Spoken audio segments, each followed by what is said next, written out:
Have you ever imagined where you'd be right now if all that time watching AI tutorials actually turned into money? Sit with that.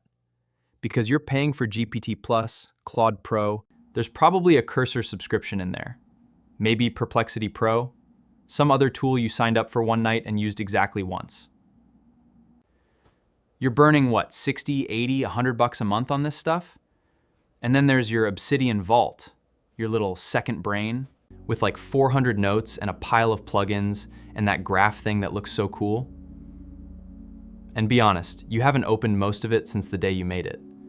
That's not a workflow. It's just a museum you built for yourself, a pretty expensive one too. I've watched a ton of smart people do this, me included, for a while, so I'm not talking down to anyone here. Here's what happens. The AI stuff blows up, and suddenly everybody's an automation guy. Everybody's got a setup, a stack, 5 subscriptions, and whenever I meet one of these people, I just ask a really boring question, like, cool, but what'd you actually make? What'd you launch? Did any of it make you a single dollar? And then it gets quiet. Because most of the time the answer is nothing. Zero. They're paying every month for the most insane tools we've ever had on a laptop that cost a fortune, and what they've got to show for it is a folder full of half-done projects and some really neat notes. I call it the dopamine trap.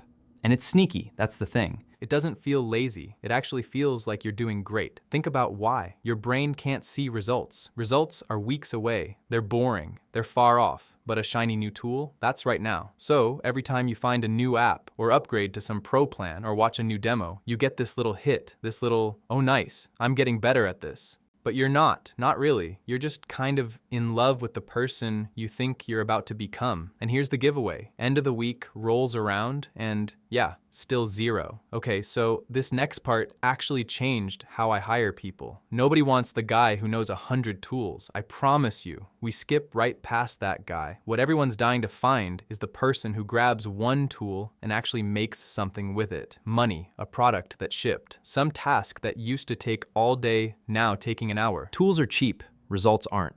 Don't mix those up. And look, I know what's in your head, but I'm learning, yeah.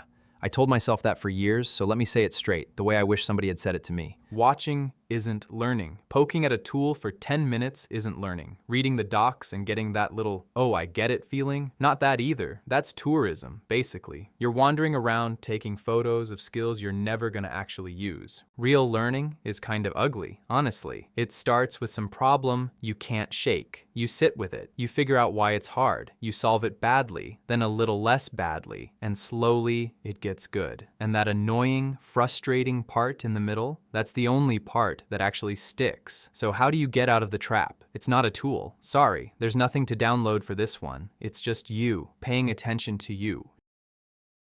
Take one normal day and go through it like you're checking a receipt. Where does the time really go? Not where you think, where it actually goes. For most people, it's the same few things eating the whole day.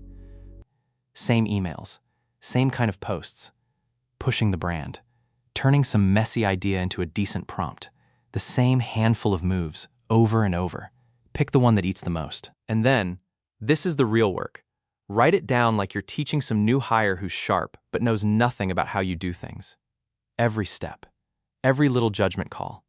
All those, well, if it's this kind of client, I do it this way instead. Decisions that just live in your head and you've never actually spelled out. That's the gold right there, not the tool. The tool's just the engine. What you're really making is the map. Then you hand that map to the AI, and you kind of teach it.